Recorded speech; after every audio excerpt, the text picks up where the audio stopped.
अस्सलाम वालेकुम dear students, उम्मीद है आप लोग खैरियत से होंगे। आज हम फर्स्ट ईयर की बायोलॉजी का चैप्टर नंबर 1 सेल बायोलॉजी को क्या करेंगे, स्टार्ट करेंगे। तो लेक्चर को मुकम्मल तौर पर स्टार्ट करने से पहले अगर आप लोग चैनल पर नए हो तो काइंडली चैनल जिसका नाम है एमडीकेट क्रैकर, इसको आप लोग सब्सक्राइब कर दे और बेल आइकन को भी पुश कर दे ताकि आने वाले तमाम जो लेक्चर्स है उसकी नोटिफिकेशन आप लोगों को बआसानी मिल सके।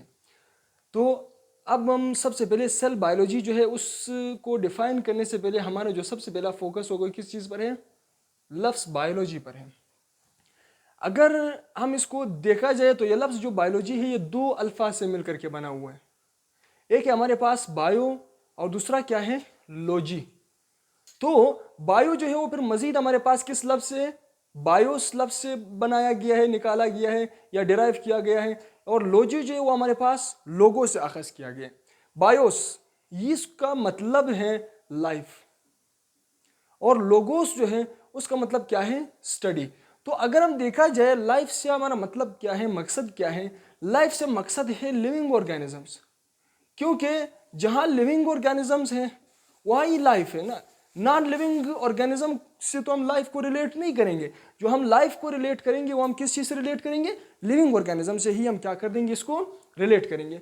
तो जो बायोलॉजी है ये हमारे पास साइंस की क्या चीज़ है, एक ब्रांच है जिसमें हम पढ़ेंगे लिविंग ऑर्गेनिज्म के बारे में। तो लिविंग ऑर्गेनिज्म के बारे में हम क्या करेंगे, बायोलॉजी में पढ़ेंगे।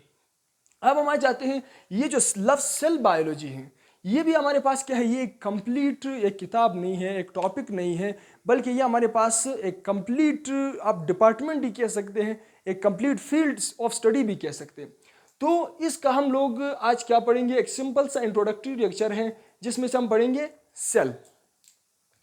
अब सेल को हम एक सिंपल तरीके से डिफाइन करेंगे, जिसका सबसे पहले हम ये लफ्ज़ जो सेल है इसको हम डिफाइन करेंगे कि ये क्या चीज़ है, कहाँ से इसको हमने अखज़ किया है, इसकी डिस्कवरी कैसे हुई, कौन कौन से साइंटिस्ट ने इसमें इंट्रोड्यूस किया या कौन कौन से साइंटिस्ट ने इसमें हिस्सा लिया। तो इन तमाम के तमाम चीज़ों को हम एक एक करके क्या करेंगे, इंशाल्लाह पढ़ लेंगे। और इसको हम किस ब्रांच ऑफ बायोलॉजी में स्टडी करते हैं इसको भी क्या करेंगे, हम पढ़ लेंगे। तो सबसे पहले हम आते हैं सेल के बारे में। अब लफ्ज़ जो सेल है इसको सबसे पहले कौन से लैंग्वेज से, लैटिन लैंग्वेज से। कौन से लैंग्वेज से, लैटिन लैंग्वेज लफ्ज़ सेला से निकला है। किस लफ्ज़ से निकला है, सेला से निकला है।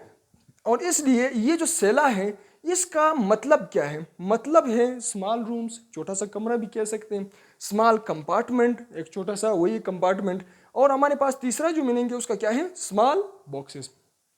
ये जो तीन दानी मीनिंग्स हैं, ये तीन मीनिंग्स क्या है, ये हमारे पास सेल को, जो लफ्ज़ सेल है सिर्फ CELL, ये जो सेल लफ्ज़ है इसका मीनिंग है, लफ्जी मतलब है।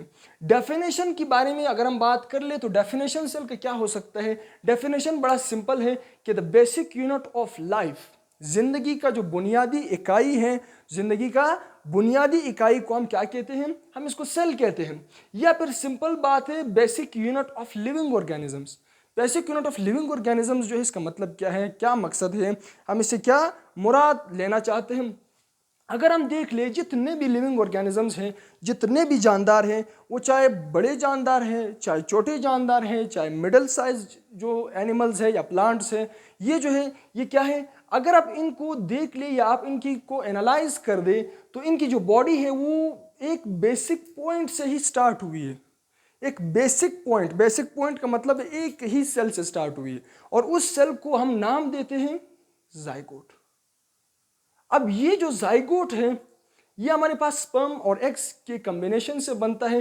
ये जाइगोट में फिर मजीद फर्दर जो डिवीजन होती है, ये डिवीजन हमें कहाँ तक ले जाता है, एक कंप्लीट ऑर्गेनिज्म तक ले जाती है, कंप्लीट ऑर्गेनिज्म की मेकअप करते हैं। तो बेसिक यूनिट ऑफ लाइफ इस वजह से हम कहते हैं कि लाइफ की शुरुआत, जिंदगी का आगाज हम कहाँ से करते हैं, ये एक सेल से। चाहे कोई भी ऑर्गेनिज्म हो उसकी जिंदगी इस सेल से ही क्या होती है, स्टार्ट होती है, जाइगोट से। इस वजह से हम इसको नाम देते हैं बेसिक यूनिट ऑफ लाइफ, हम इसको कहते हैं। दूसरे अल्फाज में, ये तो हुआ एक पॉइंट। दूसरा पॉइंट हम इसको क्या कहेंगे, दूसरा पॉइंट उसका है structural and functional unit of life. Structural और फंक्शनल यूनिट ऑफ लाइफ का क्या मतलब है, इसका मकसद ये है कि अगर आप तमाम जानदार को देख लें वो किस चीज़ से बना हुआ है, उसका स्ट्रक्चरल मेकअप क्या है, सेल से बना हुआ है।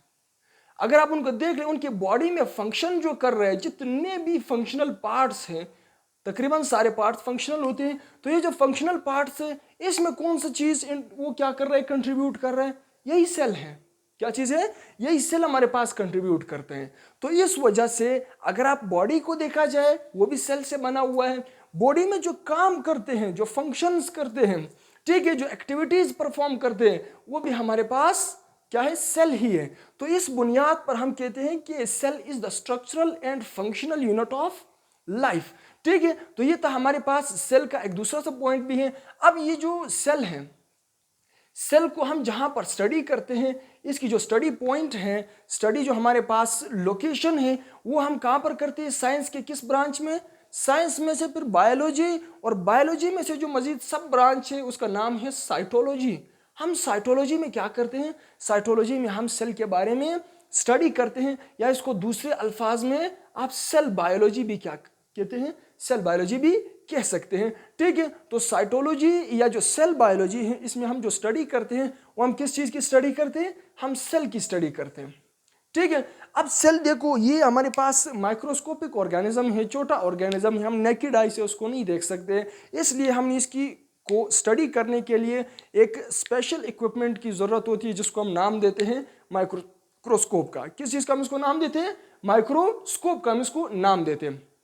तो इस वजह से हम, लेकिन फिर भी छोटे होने के बावजूद भी इसमें ये एबिलिटी मौजूद है, ये सलाहियत मौजूद है कि वो ज़िंदगी के तमाम फंक्शंस को परफॉर्म कर सकता है। लाइफ से रिलेटेड, ज़िंदगी से रिलेटेड जितने भी फंक्शंस है, जितने भी एक्टिविटीज़ है, वो क्या कर सकते हैं, बिल्कुल हमारे पास आसानी से वो जो है परफॉर्म कर सकते हैं। इसलिए हम कहते हैं कि cell has the ability to perform all life functions. तमाम के तमाम ज़िंदगी से रिलेटेड जितने भी फंक्शंस हैं, जितने भी एक्टिविटीज़ हैं, वो सेल क्या कर सकते हैं, बआसानी परफॉर्म कर सकता है। ठीक है, ये जो वर्ड सेल है, ये तो हमने पढ़ लिया कि ये डिराइव किया गया है वर्ड सेला से, जिसका मतलब है स्मॉल रूम्स, छोटे से कमरे, स्मॉल कंपार्टमेंट भी कह सकते हैं, या स्मॉल बॉक्सेस भी आप क्या कह सकते हैं इनको। इस वजह से सेल की ये जो 3 मीनिंग है, आप इन 3 मीनिंग में से सेल को बआसानी क्या कर सकते हैं, इसके लफ्जी मतलब जो है आप इनसे निकाल सकते हैं। लेकिन सेल जो था, इसका एक सिंपल सी जो पॉइंट्स थे या उनकी डेफिनेशन से रिलेटेड कुछ पॉइंट्स थे, तो हमने पढ़ लिए। अब जो है डिस्कवरी की तरफ हम आते हैं कि सेल जो था उसकी डिस्कवरी किस तरह हुई है। डिस्कवरी जो थी, इसमें मजीद बहुत सारे साइंटिस्ट ने कंट्रीब्यूट किया है, बहुत सारे साइंटिस्ट ने इसमें हिस्सा लिया है। लेकिन जो हमारे पास 2 दाने मेन नाम जो सामने आते हैं वो कौन है, एक है रॉबर्ट हुक का और दूसरा है एवी लेवनहुक का। ठीक है, एंटोन जो हमारे पास वेन लेवनहुक है, इसने क्या कर दिया, इन 2 साइंटिस्ट ने सेल के डिस्कवरी में बहुत बड़ा किरदार अदा कर दिया है। कैसे अदा किया है, सबसे पहले हम रॉबर्ट हुक की तरफ देखेंगे। रॉबर्ट हुक ने क्या किया, रॉबर्ट हुक ने हमारे पास 1665 में, 1665 में, लेकिन इसने 1665 में क्या कर दिया, इसने हमारे पास लिया था प्लांट का डेड सेल। कौन सा सेल, प्लांट्स के जो डेड सेल्स होते हैं, इन डेड सेल्स को लिया, जिसको हम सिंपली कहते हैं कॉर्क सेल्स। कॉर्क सेल्स अगर आप देख ले, प्लांट्स के जो हमारे पास स्टेम्स होती हैं, या खास करके लीव्स, या जनरली हम इसको डेड सेल्स भी कहते हैं। लेकिन कॉर्क जो है एक स्पेशल जो हमारे पास ऑर्गन है या पार्ट है, उसको भी हम क्या कहते हैं, कॉर्क सेल्स कहते हैं। कौन सा पार्ट है, खास करके प्लांट्स का जो अपर लेयर होता है, जो ड्राई होता है, खुश्क होता है, बिल्कुल नहीं, उसको भी हम कॉर्क बोलते हैं। क्या बोलते हैं हम इसको, कॉर्क। तो उनमें जो सेल्स पाए जाते हैं, उन सेल्स को हम कौन से सेल्स बोलते हैं, कॉर्क सेल्स हम इसको बोलते हैं। तो इसने क्या कर दिया, इसने कॉर्क सेल्स को उठाया और उसने कहां पर रखा, एक सिंपल माइक्रोस्कोप।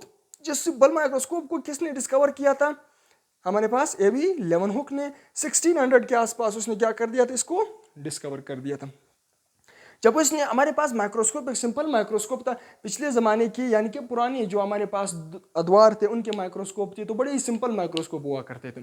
ठीक है, तो इसने क्या कर दिया, इस माइक्रोस्कोप के ज़रिए से जब किसने, रॉबर्ट हुक ने कॉर्क सेल्स को देखा।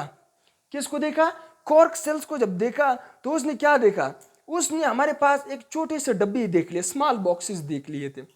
अब ये जो स्मॉल बॉक्सेस हैं, ये स्मॉल बॉक्सेस को क्या नाम दिया उसने, सेलुली का नाम दिया। ठीक है, या सेलुली से पहले उसने एनिमल्क्यूल्स भी कहा था इन सेल्स को। तो बाद में ये नाम जो हमारे पास था वो चेंज होते होते कहाँ तक आया, सेल तक आया, फिर हमने उसको क्या नाम दिया, सेल का नाम दिया। तो ये जो था ये हमारे पास रॉबर्ट हुक ने कॉर्क सेल से सबसे पहले क्या कर दिया था, सेल की डिस्कवरी की थी हमारे पास जो था, और वो भी किस सेल की, डेड सेल की डिस्कवरी। लिविंग सेल जो था वो फिलहाल उसने डिस्कवर नहीं। और लिविंग सेल का अगर आप बात कर ले तो लिविंग सेल की क्रेडिट जो हमारे पास लेवनहुक के पास जाते हैं। क्यों? क्योंकि लेवनहुक ने हमारे पास क्या कर दिया था, सबसे पहले पॉन्ड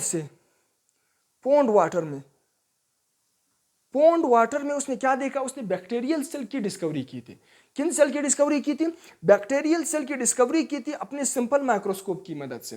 तो इस वजह से हम क्या कहते हैं कि लिविंग सेल की क्रेडिट किसके पास जाता है, लेवनहुक के पास जाता है, जबकि डेड सेल की क्रेडिट हमारे पास रॉबर्ट हुक के पास जाता है, जिसने क्या कर दिया था। लेकिन खैर बहरहाल दोनों ने क्या कर दिया था, सेल की डिस्कवरी में एक अच्छा किरदार अदा कर दिया था। लेकिन सेल्स जो है ये हमारे पास क्या होते हैं, जो जिंदा अशिया होती है, जो जिंदा जानदार होती है, ये तो हमारे पास ऑर्गेनिजम्स कहलाते हैं, ठीक है, जो जिंदा होती है। लेकिन जिंदा होने ये लफ्ज़ को समझने से पहले हमने क्या करना है, हमने एक लिविंग थिंग को समझना है और दूसरा जो लफ्ज़ जो वर्ड लाइफ है इनको समझना है। लिविंग थिंग्स क्या होती हैं, हर वो चीज़ जो सेल पर मुश्तमिल हो, जो सेल से बना हुआ हो, उस चीज़ को हम सिंपल क्या कहते हैं, लिविंग थिंग्स बोलते हैं, ठीक है। उस चीज़ को भी हम लिविंग थिंग्स बोलते हैं जो कि लोकोमोट कर सकता है, जो कि अपना पोजीशन बदल सकता है, एक जगह से दूसरी जगह वो हरकत कर सकता है, उसको भी हम क्या कहते हैं, लिविंग थिंग्स बोलते हैं। तीसरा जो पॉइंट है सबसे इंपॉर्टेंट लिविंग ऑर्गेनिज्म को डिस्क्राइब करने के लिए, ये वाला पॉइंट जो है वो मस्ट है। अगर ये एबिलिटी लिविंग ऑर्गेनिज्म में नहीं था तो वो लिविंग ऑर्गेनिज्म हम उसको मतलब नहीं कह सकते। क्यों नहीं कह सकते? क्योंकि लिविंग ऑर्गेनिज्म में रिप्रोडक्शन की एबिलिटी लाजमी होनी चाहिए। कि लिविंग ऑर्गेनिज्म क्या कर सकते हैं, वो तादाद बढ़ा सकते हैं, 1 से 2, 2 से 4, 6 से 4 से फिर हमारे पास 8, ठीक है। तो वो क्या कर सकते हैं, रिप्रोडक्शन कर सकते हैं। तो अगर हमारे पास कोई भी चीज़ है वो रिप्रोडक्शन कर सकता है तो इसको हम किस चीज़ का नाम देते हैं, इसको हम लिविंग थिंग्स का नाम देते हैं। अब लिविंग थिंग्स में होती क्या है, लिविंग थिंग्स में लाइफ होता है, जिंदा होते हैं। लाइफ हमारे पास क्या चीज़ है, लाइफ जो है वो एक टाइम पीरियड है, एक स्पेसिफिक टाइम पीरियड है, और ये टाइम पीरियड हमारे पास किस दौरान से किस दौरान तक होता है, हमारे पास बर्थ से लेकर के कोई जानदार, हमारे पास इंसान है, हैवान है, प्लांट है, मतलब यूनिसेलुलर है, मल्टी सेलुलर ऑर्गेनिज्म है, ये बर्थ से लेकर के उसके डेथ टाइम तक, ये बीच में जो टाइम है हमारे पास है, इस टाइम को हम क्या नाम देते हैं, इस टाइम को हम कहते हैं कि ये लाइफ टाइम है। क्या है हमारे पास, लाइफ टाइम है। इसको हम लाइफ सिंपल कहते हैं कि बर्थ से लेकर के डेथ तक जो हमारे पास टाइम पीरियड है उसको क्या नाम हम देते हैं, उसको हम कहते हैं लाइफ। तो लाइफ कहाँ पर पाई जाती है, लिविंग ऑर्गेनिज्म में हमारे पास लाइफ होती है, ठीक है। अब लिविंग ऑर्गेनिज्म जो है, लिविंग ऑर्गेनिज्म तो मैंने बताया कि लिविंग ऑर्गेनिज्म क्या चीज़ है, ये सेल से बना हुआ होता है, लोकोमोट कर सकता है, मूवमेंट शो कर सकता है, रिप्रोडक्शन कर सकता है। तो इस वजह से हम इसको लिविंग ऑर्गेनिजम्स बोलते हैं, जिंदा है। तो ये जो हमारे पास लिविंग ऑर्गेनिज्म है इसको हम on the basis of cell आप डिवाइड करेंगे, on the basis of cell, cell के बुनियाद पर हम क्या करेंगे, इसको डिवाइड कर लेंगे। कैसे डिवाइड करेंगे, देखो लिविंग ऑर्गेनिज्म में हमारे पास एक सेल भी हो सकता है, लिविंग ऑर्गेनिज्म हमारे पास मल्टी सेलुलर भी हो सकते हैं, यूनिसेलुलर भी हो सकते हैं, मल्टी सेलुलर भी हो सकते हैं। तो ठीक है, अब ये जो लफ्ज़ यूनी है ये खुद यूनिसेलुलर दो अल्फाज से मिलकर के बना हुआ है, एक है यूनी और दूसरा है सेलुलर। यूनी का मतलब होता है वन, या हम इसको सिंगल भी कह सकते हैं, ठीक है। और सेलुलर जो है ये तो पता है सिंपल वर्ड है, इसको सेल हम बोलते हैं, ठीक है। तो यूनिसेलुलर मैंने नीचे लिखा हो कि सिंगल सेल्ड स्पीशीज, वो स्पीशीज, वो जानदार या हमारे पास वो जिंदा अशिया जो सिर्फ और सिर्फ हमारे पास एक ही सेल से मिलकर के बना हुआ हो, इसको हम लोग क्या नाम देते हैं, इसको हम नाम देते हैं यूनिसेलुलर ऑर्गेनिजम्स। तो यूनिसेलुलर ऑर्गेनिजम्स कौन से जानदार होते हैं, वो जानदार होते हैं जो हमारे पास सिर्फ और सिर्फ एक ही सेल से मिलकर के बना हुआ हो। इन जानदारों को हम क्या नाम देते हैं, इन जानदारों को हम कहते हैं यूनिसेलुलर ऑर्गेनिजम्स। यूनिसेलुलर ऑर्गेनिजम्स आपके पास बैक्टीरिया है, बैक्टीरिया ये तमाम यूनिसेलुलर है, अमीबा है यूनिसेलुलर है, पैरामीशियम है यूनिसेलुलर है, यूग्लिना है यूनिसेलुलर है, क्लेमेडोमोनास है यूनिसेलुलर है, और इस तरह जो हमारे पास कई सारे एग्जाम्पल्स हैं जो कि यूनिसेलुलर ऑर्गेनिजम्स को कवरेज करता है या इसको कवर कर देता है। तो यूनिसेलुलर सिंगल सेल स्पीशीज को यूनिसेलुलर ऑर्गेनिजम्स कहते हैं। आ जाते हैं मल्टी की तरफ, मल्टी या इसको मल्टाई भी कहते हैं, ठीक है। मल्टी क्या है, मल्टी का मतलब है ज्यादा, more than two, more than two, तो मोर देन टू का क्या मतलब है? मल्टी और सेलुलर जो है वो आपको पता है कि सेल। तो ठीक है, मल्टीपल सेल्ड स्पीशीज को हम क्या नाम देते हैं? हम मल्टी सेलुलर ऑर्गेनिजम्स कहते हैं। वो ऑर्गेनिजम्स जिनकी बॉडी बहुत ज्यादा सेल से मिलकर के बना हुआ हो, बहुत ज्यादा सेल्स जिसमें मौजूद हो, यानी कि हमारे पास हम क्या कहते हैं कि लाखों की तादाद में billions of trillions of cells से मिलकर के जो हमारे पास बॉडीज बनी हुई होती है या कंपोज्ड होती है, इन ऑर्गेनिजम्स को हम क्या नाम देते हैं? मल्टी सेलुलर ऑर्गेनिजम्स कहते हैं। या आप सिंपल अल्फाज में मल्टीपल सेल्ड स्पीशीज भी आप इनको कह सकते हैं कि मल्टीपल जो सेल्ड स्पीशीज हैं आप इनको मल्टी सेलुलर ऑर्गेनिजम्स कहते हैं। जिसका एग्जाम्पल है, सबसे एग्जाम्पल हम हैं, ह्यूमंस मल्टी सेलुलर है, प्लांट्स मल्टी सेलुलर है, फंजाई मल्टी सेलुलर है। ठीक है, हमारे पास ये भी मल्टी सेलुलर है, और किंगडम प्लांटी भी क्या है? ये मल्टी सेलुलर ऑर्गेनिजम्स है। तो यूनिसेलुलर और मल्टी सेलुलर जो था ये हमारे पास ऑर्गेनिजम्स के दो मेन सब ब्रांचेस हैं। दो मेन ब्रांचेस है, किस बुनियाद पर? नंबर ऑफ सेल्स के बुनियाद पर। ठीक है, तो ये जो था, फिर हमारे पास हम क्या कहते हैं, क्योंकि मैंने इधर एक पॉइंट लिखा था कि cell has the ability to perform all functions, यानी कि सेल में ये एबिलिटी मौजूद है कि तमाम की तमाम फंक्शन को परफॉर्म कर सकता है। तो क्या हमारे पास जो ए सेलुलर लाइफ है, अब ये क्या चीज होती है? अब ए सेलुलर लाइफ का मतलब है कुछ ऐसे पार्टिकल्स भी मौजूद हैं जिनको आप लिविंग भी कह सकते हैं, आप इनको नॉन लिविंग भी कह सकते हैं। ठीक है, या कई सारे साइंटिस्ट जो है उनको लिविंग ही कंसिडर करते हैं, और बहुत सारे साइंटिस्ट उनको नॉन लिविंग कंसिडर करते हैं। मतलब क्या है? मतलब यह है कि जनरली उनको ए सेलुलर पार्टिकल कहा गया है, या जो हमारे पास do not made up of cell and can not live on its own. यहाँ देखो, ए सेलुलर लाइफ कौन से पार्टिकल्स या कौन से हमारे पास ऑर्गेनिजम्स को बोलते हैं कि जो हमारे पास सेल से बना हुआ ना हो, और फिर अपने आप जिंदगी नहीं गुजार सकते हैं। अपने आप जिंदगी गुजारने का बहुत बड़ा इसमें पर्पस छुपा हुआ है। क्या मतलब है? ये जो लफ्ज है आप लोग देख रहे हैं, ये क्या है? ये वायरस है। ठीक है, अब वायरस जो है आप इनको लिविंग भी कह सकते हैं और नहीं भी कह सकते हैं। देखो, जो वायरस है ये हमारे पास कहते हैं तो इसको नॉन लिविंग है। क्यों नॉन लिविंग है? क्योंकि इसमें हमारे पास कोई भी सेलुलर स्ट्रक्चर नहीं है, कोई भी सेलुलर कंपार्टमेंट्स नहीं है। अब सेल जो है वो एक हमारे पास एक कंप्लीट सिस्टम है जिसमें बेसिक ऑर्गेनलीज हैं। ऑर्गेनलीज में फिर हमारे पास बेसिक और भी चीज़ें मौजूद हैं जो कि तमाम मिल करके एक कंप्लीट सिस्टम बनाते हैं, एक निज़ाम बनाते हैं, जो कि ये निज़ाम हमारे पास क्या करते हैं? ये लाइफ एक्टिविटीज़ परफॉर्म करते हैं। जबकि वायरस के पास हमारे पास ये एबिलिटी नहीं है कि लाइफ एक्टिविटीज़ परफॉर्म कर ले। हाँ, ये जो है इसको हम क्या कहते हैं कि होस्ट ऑब्लिगेट या ऑब्लिगेटरी होस्ट भी कहते हैं। ऑब्लिगेटरी जो हमारे पास होस्ट, यानी कि ये क्या करेगा? ये जब किसी लिविंग ऑर्गेनिज्म के बॉडी में एंट्री करेगा तब जाकर के ये हमारे पास कुछ ना कुछ एक्टिविटीज परफॉर्म कर सकता है, वो भी दूसरे जो जानदार हैं उनके सिस्टम को इस्तेमाल किए। तो लिहाजा ये देखो, ये वायरस जो है ये हमारे पास सेल से बना हुआ नहीं है, इसलिए हम इसको ए सेलुलर पार्टिकल भी कहते हैं। और ये जिस तरह की लाइफ गुजारते हैं, जिस तरह की हमारे पास रिप्रोडक्शन करते हैं, या जिस तरह की ज़िंदगी जो है एक्टिविटीज़ परफॉर्म करते हैं, इनको हम ए सेलुलर लाइफ बोलते हैं। क्या बोलते हैं इनको हम? ए सेलुलर लाइफ, या फिर हम इसको नॉन सेलुलर पार्टिकल भी आप कह सकते हैं। सिंपल है, ठीक है। तो इसके बाद जो था एक सिंपल सी एक मेन पॉइंट भी है, इसको आप लोगों ने ध्यान में रखना है, वो ये है कि एक एडल्ट ह्यूमन क्या है कि हमारे पास 20 से अबव जो ह्यूमन बीइंग्स होते हैं उसको हम एडल्ट ह्यूमन बोलते हैं। ये जो एडल्ट ह्यूमन की जो बॉडी है वो तकरीबन हमारे पास कितने सेल्स पर मुश्तमिल होती है?